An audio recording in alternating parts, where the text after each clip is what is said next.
Hello my dear students, आप लोग का स्वागत है बाबू हमारे पाठशाला में। मैं गौरव सर आज आप लोग को बाबू एडवांस मैन्युफैक्चरिंग प्रोसेस में लेक्चर नंबर 6 लेकर आए हैं बाबू। आज के वीडियो लेक्चर में बाबू हम लोग बात करेंगे बाबू overview of various types of non conventional machining process और नॉन ट्रेडिशनल मशीनिंग प्रोसेस के बारे में बात करने वाले हैं, जिसमें कि हम बात करेंगे बाबू कि जितना भी various type of non traditional machining process होता है बाबू, तब उस सभी प्रोसेस में जो मटेरियल रिमूवल होगा वर्कपीस से बाबू, तो उसका मैकेनिज्म क्या होगा, किस मैकेनिज्म से वर्क करेगा बाबू और कैसे मटेरियल का रिमूवल होगा।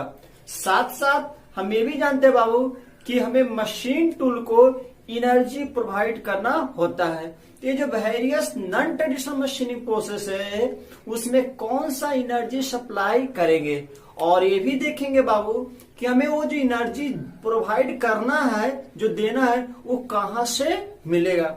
मतलब आज के वीडियो लेक्चर में हम बात करने वाले बाबू सिंपली एनर्जी टाइप, कौन कौन सी एनर्जी हम प्रोवाइड कर सकते हैं नॉन कन्वेंशनल मशीनिंग प्रोसेस में। क्योंकि हम बोले थे बाबू जब नॉन कन्वेंशनल मशीनिंग प्रोसेस पढ़ाए थे तो हम बोले थे कि यहाँ जो एनर्जी जो सप्लाई करते हैं मैकेनिकली नहीं करते, मैकेनिकल के अलावा आप इलेक्ट्रोकेमिकल कर सकते हैं, आप थर्मल कर सकते हैं, इलेक्ट्रिकल कर सकते हैं, केमिकल एनर्जी दे सकते हैं। तो ये सब देखेंगे कौन से प्रोसेस में कौन से एनर्जी टाइप हम क्या करेंगे बाबू प्रोवाइड करने वाले हैं। उसके बाद मैकेनिक्स ऑफ या मैकेनिज्म ऑफ मटेरियल रिमूवल का बात करेंगे और इसको हम कहां से एनर्जी सोर्स कहां से हमें मिलेगा, और बाकी क्या बात करेंगे type of non conventional machining process. आज का वीडियो लेक्चर बहुत ही इंपॉर्टेंट है बाबू आपके आने वाले यूनिट 1 के आगे के लेक्चर के लिए। साथ साथ अगर बात करें कॉम्पिटिटिव पॉइंट ऑफ व्यू से बाबू, तो आज की वीडियो लेक्चर से मिनिमम अगर non traditional machining process question आपको कंपटीशन में आता है तो 1 मार्क्स आपको डायरेक्टली बन जाएगा, सॉल्व हो जाएगा। सो ये गारंटी हम आपको उम्मीद दिलवाते हैं कि आज की वीडियो लेक्चर से आपके कॉम्पिटिटिव एग्जाम में एक क्वेश्चन यहां से जरूर आएगा। आज की वीडियो लेक्चर से जानते हैं कॉम्पिटिटिव एग्जाम में वो बूंद बूंद से घड़ा भरता है, मतलब एक एक मार्क्स क्या बाबू इंपॉर्टेंट है। सो गाइज आप लोग यहाँ देखते रहिए। साथ साथ आज के वीडियो लेक्चर से आपके एसवीटी में जो 20 मार्क्स का एग्जाम होता है वो ऑब्जेक्टिव, वहां से कम मिनिमम 2 से 3 क्वेश्चन आपको सॉल्व होने वाला है। सो बहुत ही इंपॉर्टेंट और इंटरेस्टिंग क्लास है बाबू आज का। सो हम देखते हैं, एक एक करके देखते हैं। सो अगर बात करें बाबू, सबसे पहली बात कि आप मिलिंग प्रोसेस का बात करें, ग्राइंडिंग प्रोसेस का बात करें, लेथ मशीन का बात करें, ड्रिलिंग मशीन का बात करें, ये सभी आप देख चुके हैं। और ये सब जितना भी मशीनिंग है बाबू, इसको हम कन्वेंशनल मशीनिंग टाइप में रखे थे बाबू। तो कन्वेंशनल मशीन में अगर बात करें बाबू कि कौन सा एनर्जी देते हैं, चाहे ड्रिलिंग का बात करें, लेथ मशीन का बात करें, ग्राइंडिंग का बात करें, मिलिंग मशीन का बात करें, ये सब में कौन सा एनर्जी सप्लाई कर रहे थे, मैकेनिकल एनर्जी दे रहे थे, मैकेनिकल एनर्जी दे रहे थे।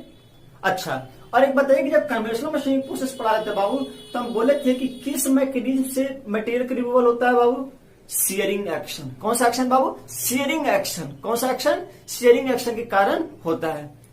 तो ये सब का हम कहां से सोर्स, एनर्जी सोर्स कहा है बाबू, एनर्जी सोर्स कहां देते हैं, तो हम बोल सकते हैं कि चाहे तो जॉब या टूल, अगर लेथ मशीन का बात करें तो जॉब को रोटेट करा रहे हैं, बोल सकते हैं कि ड्रिलिंग का बात करें तो टूल का रोटेट करें। मतलब मैकेनिकल मोशन किसको देते हैं, जॉब या किसको देंगे वो, टूल को देंगे। ये प्रोसेस क्या, कन्वेंशनल मशीनिंग प्रोसेस। तो जरा देखिए क्या है।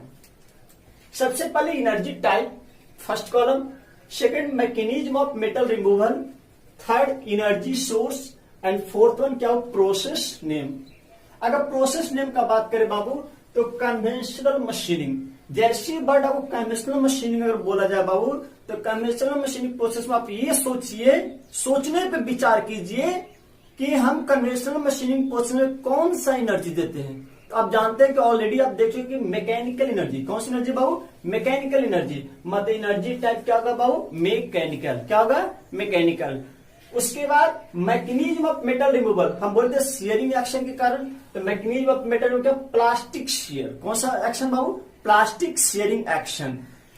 नेक्स्ट अगर बात करें बाबू कि एनर्जी सोर्स कहां से मिलता है बाबू, तो मैकेनिकल मोशन ऑफ टूल और क्या बाबू जॉब, चाहे तो टूल को रोटेट कराते हैं या क्या करते हैं बाबू जॉब को रोटेट कराते हैं। मतलब मोशन जो प्रोवाइड करा रहे हैं, चाहे तो टूल को प्रोवाइड करेंगे, किसको प्रोवाइड करेंगे, जॉब को प्रोवाइड करेंगे। अगर हम बात करें बाबू ड्रिलिंग का, किसको टूल का करते हैं, लेकिन अगर लेथ मशीन का बात करें, जॉब को हम क्या करते हैं, रोटेट करवाते हैं। तो अलग अलग कन्वेंशनल मशीनिंग प्रोसेस में चाहे तो टूल को मोशन प्रोवाइड करिएगा या किसको प्रोवाइड करिएगा बाबू, जॉब को प्रोवाइड करिएगा। तो उस वाले मशीनिंग प्रोसेस का नाम क्या, कन्वेंशनल मशीनिंग प्रोसेस। और lathe machine, grinding machine, drilling machine, milling machine सब किस कैटेगरी में आता है बाबू, कन्वेंशनल मशीनिंग प्रोसेस में आता है। तो ये भी क्या है बाबू इंपॉर्टेंट, ये है आपका कि कन्वेंशनल मशीनिंग प्रोसेस में किस मैकेनिज्म से मेटल रिमूवल होता है बाबू, तो प्लास्टिक शियर। ये जो टर्म है वो प्लास्टिक शियर, आप इसको याद कर दो डायरेक्ट, क्योंकि ऑब्जेक्टिव क्वेश्चन के लिए बहुत ही इंपॉर्टेंट। अब इसी के आधार पे अब देखते हैं बाबू कि नॉन कन्वेंशनल मशीन कैसा कैसा होगा। तो सबसे पहले बाबू एनर्जी टाइप मैकेनिकल ही ले रहे हैं। एनर्जी टाइप क्या है बाबू, मैकेनिकल है। Mechanism of metal removal Babu erosion. Erosion का मतलब देखते हो कि कोई कहीं से कोई सरफेस से मेटल को इरोड करके, मतलब कि वॉश आउट करके लेके चले जाना। जैसे देखो मान लो कोई नदी में वाटर फ्लो कर रहा हो तो किनारे से मिट्टी को क्या करता है बाबू, इरोड करके लेके चले जाता है। उसी तरीके से मैकेनिज्म का नाम क्या है बाबू, इरोजन। क्या है बाबू, इरोजन मतलब जिसको कोई डिस्ट्रॉयड करना, मतलब वहां से वॉश आउट कर लेना, इरोजन है बाबू। कहां से एनर्जी सोर्स मिलेगा, कैसे इरोड होगा, तो हम लोग क्या करते हैं बाबू कि जैसे एब्रेसिव पार्टिकल का बात किए थे क्या आप ग्राइंडिंग प्रोसेस में, ग्राइंड तो उसमें क्या था बाबू कि हम एब्रेसिव पार्टिकल में कुछ ना कुछ, क्या एब्रेसिव पार्टिकल है उसमें कुछ कटिंग एक्शन होता है बाबू। तो हम अगर उस जो एब्रेसिव स्लरी है या कोई फ्लूइड है उसको बहुत ही हाई वेलोसिटी से, जिस वर्कपीस से आपको मेटल रिमूवल करना है, अगर उससे हम पास करेंगे बाबू, तो हमेशा क्या करेगा बाबू को, जो जिस फ्लूइड को आप हाई वेलोसिटी से पास करा रहे बाबू, वो फ्लूइड क्या करेगा, वो अपने साथ वर्कपीस से कुछ मटेरियल को क्या रिमूव कर कर लेके चला जाएगा, मतलब वॉश आउट कर देगा। तो इस फिनोमेना को क्या कहते हैं बाबू, इरोजन। क्या कहते हैं बाबू, इरोजन। तो देखिए क्या बाबू, इरोजन। एनर्जी सोर्स मैकेनिकल या कहां से मिला, फ्लूइड मोशन, चाहे तो कोई एब्रेसिव पार्टिकल को बहुत हाई वेलोसिटी से मूव करा रहे हैं या कोई फ्लूइड को अब क्या कर हाई वेलोसिटी से मूव करवा रहे हैं, तो एक तरीके से जेट का काम कर रहा है। तो यहाँ पे कौन कौन सा प्रोसेस हो जाएगा बाबू, इसमें दो प्रोसेस, एक कहता है एब्रेसिव जेट मशीनिंग, जिसको क्या कहेंगे बाबू, एजेएम। आप साथ साथ याद करते चलिए, एब्रेसिव जेट मशीनिंग, और दूसरा क्या, अल्ट्रासोनिक मशीन। दोनों में केवल जो हम जो फ्लूइड जो दे रहे हैं वो केवल उसमें अंतर है, बाद में बात हम करेंगे। अल्ट्रासोनिक मशीनिंग यूएसएम मतलब क्या, आपसे कोई बोले कि एब्रेसिव जेट मशीनिंग और अल्ट्रासोनिक मशीनिंग में क्या बाबू डिफरेंस है, क्या मैकेनिज्म ऑफ मेटल रिमूवल क्या है बाबू, इरोजन। क्या है बाबू, इरोजन। ये इंपॉर्टेंट है, आपको याद करना है कि यूएसएम और एजेएम में बाबू mechanism of metal removal erosion है, और एनर्जी टाइप क्या होगा बाबू, मैकेनिकल होगा। क्या होगा बाबू, मैकेनिकल होगा। हम उम्मीद करते हैं कि आप याद हो गया होगा बाबू, याद करते चलिए फास्ट, उसको डिटेल में हम क्या करेंगे, बात करने वाले हैं। नेक्स्ट जो एनर्जी टाइप है बाबू, मान के चलते हैं इलेक्ट्रोकेमिकल। क्या मान के चलते हो, इलेक्ट्रोकेमिकल। आप इलेक्ट्रोलाइसिस बाबू अप्लाइड साइंस मतलब केमिस्ट्री में पढ़ोगे।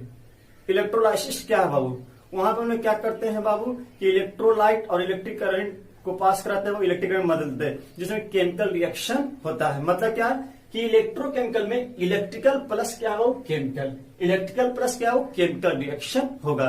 तो इलेक्ट्रिकल प्लस केमिकल रिएक्शन होगा, तो इसको हम क्या कहते हैं, इलेक्ट्रोकेमिकल। एनर्जी टाइप क्या करें, इलेक्ट्रोकेमिकल। तो अगर इलेक्ट्रोकेमिकल आ रहा है, इसका मतलब तो कंफर्म आ रहा है क्या कि इलेक्ट्रोलाइसिस के कारण होगा। तो इलेक्ट्रोलाइसिस क्या होता है बाबू, आयन का क्या होता है, डिस्प्लेसमेंट ही तो होता है बाबू। इलेक्ट्रोलाइसिस एक तरीके से वहां पे क्या आयन का डिस्प्लेसमेंट होता है। तो जब इलेक्ट्रोकेमिकल एनर्जी देंगे बाबू, तो मैकेनिज्म ऑफ मेटल रिमूवल क्या होगा बाबू, आयन डिस्प्लेसमेंट। किसका डिस्प्लेसमेंट होगा, आयन का। क्योंकि जानते हैं कोई भी मटेरियल के क्या एटम मतलब आयन का बना है बाबू, तो हम क्या करें, आयन को क्या करेंगे बाबू, केमिकल रिएक्शन और इलेक्ट्रिक प्रोवाइड करने से हम क्या करेंगे, आयन को डिस्प्लेस करवाएंगे। तो मैकेनिज्म ऑफ मेटल क्या है, आयन डिस्प्लेसमेंट। अच्छा, एनर्जी सोर्स क्या हम सप्लाई कर रहे हो, इलेक्ट्रिक करंट दे रहे हैं। क्या दे रहे हैं, इलेक्ट्रिक करंट। तो क्या होगा एनर्जी सोर्स, क्या इलेक्ट्रिक करंट। तो ये जो प्रोसेस का नाम कहलाता है वो कहलाता है इलेक्ट्रोकेमिकल मशीनिंग प्रोसेस। जिसको शॉर्ट में क्या कहते हैं बाबू, ईसीएम। क्या कहते हैं, ईसीएम। ये most important non conventional machining process है बाबू, और यहां से ऑब्जेक्टिव क्वेश्चन आपको आएगा। मतलब यही डायरेक्ट आएगा कि ईसीएम प्रोसेस में, इलेक्ट्रोकेमिकल मशीनिंग प्रोसेस में मैकेनिज्म ऑफ मेटल रिमूवल, किस मैकेनिज्म से मेटल का रिमूवल होता है। तो कौन सा मैकेनिज्म बाबू, आयन डिस्प्लेसमेंट। क्या है बाबू, ion displacement. Next, energy type electrochemical. Energy type क्या बाबू, इलेक्ट्रोकेमिकल। बात करेंगे बाबू कि अब देखिए, पहले क्या था मैकेनिकल, दूसरा क्या था इलेक्ट्रोकेमिकल। अब ये दोनों को मिला दो, दोनों को मिला दो, मतलब क्या, mechanical plus electrochemical, mechanical plus electrochemical. अब जब मैकेनिकल प्लस इलेक्ट्रोकेमिकल मिलाए तो मैकेनिकल में क्या था, मैकेनिकल प्लास्टिक शियर, और इलेक्ट्रोकेमिकल क्या था, आयन डिस्प्लेसमेंट। मतलब इस बार जो मैकेनिज्म ऑफ मेटल रिमूवल होगा बाबू, वो प्लास्टिक शियर के साथ साथ क्या होगा बाबू, आयन का डिस्प्लेसमेंट होगा। आयन का डिस्प्लेसमेंट होगा। हम कुछ नहीं किए, ये दोनों केवल क्या किए बाबू, मिला दिए, मैकेनिकल प्लस इलेक्ट्रोकेमिकल। तो यहाँ प्लास्टिक शियर था और यहाँ क्या था, आयन डिस्प्लेसमेंट। दोनों क्या करते बाबू, प्लास्टिक शियर एंड आयन होगा मैकेनिज्म। एनर्जी सोर्स यहाँ क्या, इलेक्ट्रिक करंट से मिल रहा है, और यहाँ क्या, मैकेनिकल मोशन से मिल रहा है। तो electric current and mechanical motion, इस प्रोसेस का नाम कहलाता है इलेक्ट्रोकेमिकल ग्राइंडिंग, ईसीजी। क्या कहते हैं बाबू, ईसीजी, इलेक्ट्रोकेमिकल ग्राइंडिंग शॉर्ट में। तो अभी तक अगर देखें तो सबसे मोस्ट प्रोसेस इंपॉर्टेंट प्रोसेस क्या है, ईसीएम, आयन डिस्प्लेसमेंट मेथड। ये एकदम हमेशा याद रखना बाबू, ये बहुत ही इंपॉर्टेंट। यहाँ इरोजन याद रखना कि एजेएम, यूएसए में इरोजन, और कन्वेंशनल मशीनिंग में क्या होता है, प्लास्टिक शियर होता है। इलेक्ट्रोकेमिकल मशीन में एनर्जी सोर्स क्या होता है, इलेक्ट्रिक करंट होता है। क्या होता है बाबू, इलेक्ट्रिक करंट होता है। एनर्जी टाइप क्या होता है बाबू, इलेक्ट्रोकेमिकल होता है। और अदर प्रोसेस हम देखते हैं बाबू। चलिए नेक्स्ट हम देखते हैं बाबू केमिकल टाइप का। एनर्जी टाइप क्या है बाबू, केमिकल। मतलब क्या, केमिकल एनर्जी हम क्या करेंगे, सप्लाई करेंगे। तो हम मैकेनिज्म ऑफ मेटल रिमूवल क्या होगा बाबू, जब केमिकल का बात करते हैं तो मान लीजिए कि हमें किसी वर्कपीस मशीनिंग करना है। तो जब मशीनिंग करना है तो हम उस पर क्या कहते हैं, कोई एसिड या अल्कली का मदद लेंगे। मतलब क्या, जिस पर्पस से आपको मटेरियल रिमूव करना है बाबू, जितना दूर के रिमूवल करना मटेरियल, उतना दूर हम क्या करेंगे, एसिड का क्या करेंगे, वो फॉल करवाएंगे, एसिड या अल्कली का फॉल करवाएंगे। तो जब एसिड या अल्कली का फॉल करवाएंगे बाबू उस पर्पस पे, तो वहां पे क्या केमिकल रिएक्शन होगा बाबू। मतलब क्या, कोरेसिव रिएक्शन। क्या होगा वो, वहां से मटेरियल क्या करेगा, एसिड को कोरोड कर। देखते हैं कि एसिड अटैक सबसे खतरनाक माना जाता है, जो कि बहुत गलत चीज है, ये सब नहीं करना चाहिए। तो किसी का एसिड अटैक पे क्या होता है, चेहरा वगैरह तो बर्न हो जाता हो। तो अगर सोचिए कि कोई एसिड को हम क्या करें, वर्कपीस पे जहां से मटेरियल रिमूव करना है बाबू, वहां पे हम क्या करेंगे, फॉल कराएंगे बाबू। तो वहां पे कोरोसिव एक्शन होगा, मतलब वहां से कोरोड होगा मटेरियल। इसलिए मैकेनिज्म ऑफ मटेरियल क्या हो, कोरोसिव रिएक्शन है। तो यहाँ पे एनर्जी सोर्स कहां से मिलेगा बाबू, ये जो केमिकल एनर्जी मिल रहा है कहां से मिलेगा बाबू, कोरेसिव एजेंट से मिलेगा, लाइक एसिड, अल्कली। ये सब इतना हम देखें कौन कौन से एसिड हम यूज करेंगे, अल्कली यूज करेंगे बाबू। ये सब जो प्रोसेस डिटेल में पढ़ाएंगे तो हम वहां पे बताएंगे। मतलब एसिड, अल्कली सब क्या कोरोसिव एजेंट है बाबू। तो इस प्रोसेस का नाम क्या कहलाता है, केमिकल मशीनिंग प्रोसेस। क्या नाम है बाबू, केमिकल मशीनिंग प्रोसेस। शॉर्ट में क्या करते हैं बाबू, सीएचएम। क्या कहते हैं बाबू, सीएचएम। मतलब केमिकल मशीनिंग प्रोसेस आपसे पूछा जाए तो ये दिमाग में रखना है कि एनर्जी टाइप क्या होगा बाबू, chemical energy, mechanism of metal removal, corrosive reaction, और जबकि एनर्जी सोर्स कहां से मिलेगा, कोरोसिव एजेंट से मिलने वाला। तो जरा ये बताइए कि अभी तक हम क्या क्या देखे, एक मैकेनिकल टाइप एनर्जी देखे, और एक क्या देखे, इलेक्ट्रोकेमिकल टाइप देखे। तीसरा क्या देखे, मैकेनिकल और इलेक्ट्रोकेमिकल क्या मिला वो मर्ज किए। उसके बाद नेक्स्ट क्या देखे बाबू, हम केमिकल टाइप एनर्जी देखे। लास्ट वन जो हम एनर्जी सप्लाई करते हैं बाबू नॉन कन्वेंशनल मशीनिंग प्रोसेस में, वो कहलाता है इलेक्ट्रोथर्मल। क्या कहलाता है बाबू, इलेक्ट्रोथर्मल। मतलब क्या कि हीट, थर्मल मतलब क्या, हीट किसके मदद से बाबू, इलेक्ट्रिक करंट के मदद से। मतलब क्या, इसलिए इसका एनर्जी क्या नाम, इलेक्ट्रोथर्मल।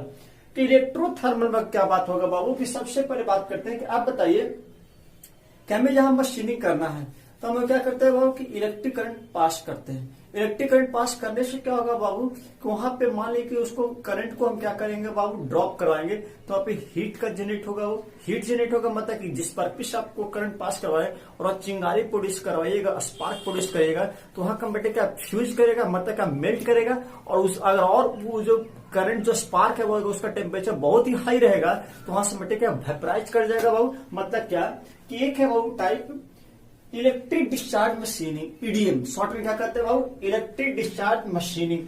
ईसीएम के बाद मोस्ट इंपॉर्टेंट प्रोसेस क्या हो, इलेक्ट्रिक डिस्चार्ज मशीनिंग प्रोसेस। और इलेक्ट्रिक डिस्चार्ज मशीनिंग प्रोसेस आपके एसवीटी सेमेस्टर सिलेबस में बहुत ही डिटेल में पढ़ाई करना है। इसका एप्लीकेशन ऑफ ईडीएम प्रोसेस में आपको डिटेल में पढ़ना है, बहुत ही इंपॉर्टेंट प्रोसेस है। तब ये समझिए कि ईडीएम प्रोसेस में बाबू एनर्जी टाइप क्या होगा, इलेक्ट्रोथर्मल। क्या होगा बाबू, इलेक्ट्रोथर्मल। मतलब क्या, electrical plus thermal, electrical plus thermal होगा।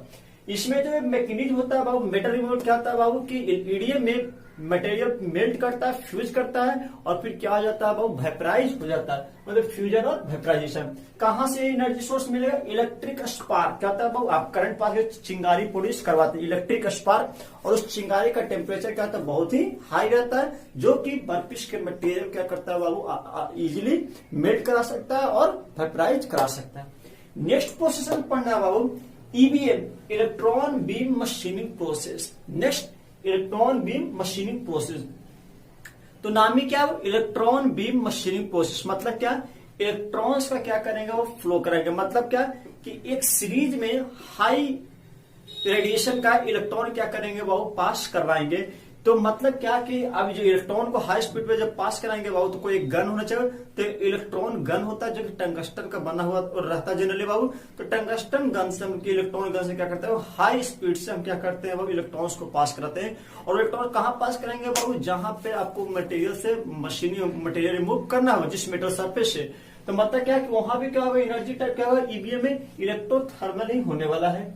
नेक्स्ट यहाँ भी वही मैकेनिज्म, फ्यूजन और क्या होगा, वेपराइज होगा। इलेक्ट्रॉन का भी क्या होगा, एक तरीके से मटेरियल को मेल्ट करेगा और क्या करेगा, वेपराइज करेगा। नेक्स्ट एनर्जी सोर्स पावर, बोल सकते हैं कि हाई स्पीड इलेक्ट्रॉन्स को आप क्या किया, हाई स्पीड इलेक्ट्रॉन से क्या, हाई स्पीड वेलोसिटी क्या किया बाबू, पास करवा रहे हैं बाबू। कहां से बाबू, वर्कपीस सरफेस से। तो प्रोसेस का नाम क्या हो, EBM, electron beam machining process. Next electron beam machining के बाद आता है लेजर बीम मशीनिंग प्रोसेस। क्या आता है वो, लेजर बीम मशीनिंग प्रोसेस। आप जानते हो लेजर लाइट, लेजर लाइट एक तरीके से इलेक्ट्रोमैग्नेटिक रेडिएशन है। तो लेजर लाइट हम क्या करते हैं, जो बात करते हैं बाबू, तो इस लेजर को हम क्या करते हैं बाबू, जिस वर्कपीस से आपको मटेरियल को रिमूव करना है वहां पे फॉल करते हैं। जिसका टेम्परेचर क्या आता है, इंटेंसिटी क्या आता है रेडिएशन का, बहुत ही हाई होता है बाबू। तो इतना इंटेंसिटी उसका हाई होता है कि आपके मेटल सरफेस को क्या कर सकता है बाबू, फ्यूज कर सकता है, वेपराइज कर सकता है। तो यहाँ भी जो एलबीएम है, लेजर बीम मशीनिंग प्रोसेस, इसमें क्या हो, इलेक्ट्रोथर्मल, एनर्जी टाइप और मैकेनिज्म जो होगा वो फ्यूजन और क्या होगा बाबू, वेपराइजेशन होगा। एनर्जी सोर्स क्या होगा वो, पावरफुल रेडिएशन। ये जो एलबीएम का जो है बाबू की पावरफुल रेडिएशन का जो हम बात कर रहे हैं बाबू, ये बहुत ही इंपॉर्टेंट है, आप इसको याद करिए। एक ये और ये जो इलेक्ट्रिक स्पार्क जो बात हम कर रहे हैं बाबू, ये बहुत ही इंपॉर्टेंट ईडीएम में, और ये भी ये बहुत ही इंपॉर्टेंट माना जाता है ऑब्जेक्टिव क्वेश्चन के लिए। नेक्स्ट है बाबू plasma arc welding. Plasma, plasma क्या होता है ये जरा समझिए। प्लाज्मा क्या होता है कि जब कोई flowing gas, suppose hydrogen gas, nitrogen gas, oxygen gas को हम किसी हाई टेम्परेचर से अगर हीट दें, तो गैस क्या होता है, पार्शियली आयनाइज हो जाता है। आयनाइज का मतलब क्या कि उसमें इलेक्ट्रॉन्स का क्या हो जाता है बाबू, एडिशन हो जाता है। तो उसको हम लोग क्या कहते हैं, वो प्लाज्मा कहते हैं। क्या कहते हैं वो, प्लाज्मा कहते हैं। प्लाज्मा किसको कहते हैं, कोई भी फ्लोइंग गैस लाइक H2N2O2 अगर उसको किसी हाई टेम्परेचर कांटेक्ट में लाएंगे, हीट सप्लाई करेंगे बाबू, तो क्या था, पार्शियली आयनाइज हो जाता है। और जो पार्शियली आयनाइज्ड होगा तो उसी से हम लोग क्या करते हैं, वर्कपीस से क्या करेंगे, मेटल को रिमूव करने में मदद करते हैं बाबू। तो प्लाज्मा इसी को कहते हैं। तो प्लाज्मा आर्क मशीनिंग, मतलब इसमें भी एनर्जी टाइप क्या होगा, इलेक्ट्रोथर्मल होगा, मैकेनिज्म मेटल रिमूवल, फ्यूजन और क्या होगा बाबू, वेपराइजेशन, जो कि पहले चला रहा है। सब्सटेंस क्या, आयनाइज्ड सब्सटेंस। क्या बोले कि फ्लोइंग गैस को हम किसी हाई टेम्परेचर कांटेक्ट में लाएंगे तो सब्सटेंस क्या जाएगा, पार्शियली आयनाइज्ड हो जाएगा। तो आयनाइज्ड सब्सटेंस प्रोसेस क्या कहलाएगा, प्लाज्मा आर्क मशीनिंग, मतलब PAM शॉर्ट हम इसको कहते हैं। Last one IBM, ion beam machining, ion beam machining process. इसमें क्या होगा कि एनर्जी टाइप का इलेक्ट्रोथर्मल, लेकिन यहाँ जो मैकेनिज्म में केवल क्या होगा, फ्यूजन है। केवल क्या होगा, फ्यूजन है। और आयनाइज्ड सब्सटेंस बोल सकते हो क्या कि जिसका आयन का कैपेसिटी जाता है। और कौन सा machining process, ion beam machining process. तो हम आपको यही कहना चाहते हैं बाबू कि जितना भी हम नॉन कन्वेंशनल मशीनिंग प्रोसेस देखे हैं अभी ओवरऑल व्यू, तो टोटल हम generally 9 non conventional machining process का बात किए, जैसे कि फिर से रिकॉल करा रहे, abrasive jet machining process, ultrasonic machining process, electrochemical machining process, electric discharge machining process, electrochemical grinding machine process, grinding process, इसी चीजों को बोलते हैं बाबू। नेक्स्ट हम बोल सकते हैं बाबू electron beam machining process, laser beam machining process, ion beam machining process, plasma arc machining process. ये सब जितना भी नॉन कन्वेंशनल मशीनिंग प्रोसेस है, इतने तरीके का नॉन कन्वेंशनल मशीनिंग हमें क्या करना, पढ़ना, डिटेल में पढ़ाई करना है। लेकिन ओवरऑल व्यू ये देना जरूरी था कि अगर मान लिया कि हम इलेक्ट्रोकेमिकल मशीनिंग प्रोसेस अगर पढ़ाएं तो आपके माइंड में आ जाना चाहिए, अच्छा इलेक्ट्रोकेमिकल मशीनिंग प्रोसेस का बात कर रहे हैं, मतलब इसमें जो एनर्जी देंगे वो क्या देंगे, इलेक्ट्रोकेमिकल देने वाले। और अगर इसके बाद अगर बात करें कि इसमें एनर्जी सोर्स कहां से मिलेगा, तो अच्छा एनर्जी सोर्स का बात कर रहे हैं, कहां से मिलेगा बाबू, तो इलेक्ट्रोकेमिकल मशीन में क्या आता है बाबू। नेक्स्ट अगर बात करें अच्छा मैकेनिज्म क्या है, मैकेनिज्म क्या है, कैसे जाके मटेरियल रिमूव होता है बाबू, तो आपको दिमाग में अच्छा आयन डिस्प्लेसमेंट के मदद से हम क्या कहते हैं बाबू, मशीनिंग किए थे। ये सब टोटल बात आपको आ जाना चाहिए दिमाग में। तो ये और जो जितना भी ये जो टेबल बनाए हैं बाबू, ये आज का वीडियो बहुत ही इंपॉर्टेंट है। इस सभी को क्या करिए वो आप याद करने की कोशिश करिए। आप इसको क्या करिए, स्क्रीनशॉट लीजिए, आप डीपी में लगाइए, स्टेटस लगाइए व्हाट्सएप पे, कि जिससे कि क्या सभी लोग याद इसको कर सके। अगर इतना आप याद कर ले रहे हैं बाबू, तो गारंटी मानिए कि आप इस यूनिट 1 से जो अगर बात करें तो यूनिट 1 से जो भी आपको ऑब्जेक्टिव क्वेश्चन आने वाला है उस सेमेस्टर में, वो लगभग आपसे क्या जाएगा, बन जाएगा। और मानिए कि यूनिट 1 से आपके ऑब्जेक्टिव क्वेश्चन सेमेस्टर में आने वाले कम से कम तो 5 से 6 आने वाला है। 5 से 6 क्वेश्चन आप इतना ही टेबल सब बना जाइए, ये गारंटी है मेरा। और इससे जितना भी कॉम्पिटिटिव क्वेश्चंस आ रहे हैं टोटल इससे क्या बन जाएगा, बन जाएगा। तो सबसे पहले इसको क्या करिए, याद करने की कोशिश करिए। उसके डिटेल में क्या करेंगे बाबू कि ईसीएम प्रोसेस, ये सब वेरियस मशीनिंग प्रोसेस का बात करेंगे, कैसे वर्क करता है, क्या सेटअप होगा, क्या टोटल चीज में एप्लीकेशन, सही प्रोसेस कहाँ कहाँ एप्लीकेशन, किस किस मटेरियल के लिए, किस किस वर्कपीस मटेरियल के लिए सुटेबल, सभी प्रोसेस अलग अलग है। इसका मतलब क्या, सभी अलग अलग एप्लीकेशन के लिए क्या हो, सुटेबल है। ये टोटल बात हम आने वाले वीडियो लेक्चर में करने वाले हैं। तब तक के लिए बाबू टेक केयर, आप भी खुश रहिए और ज्यादा से ज्यादा दोस्तों के बीच में क्या करिए बाबू, शेयर करिए।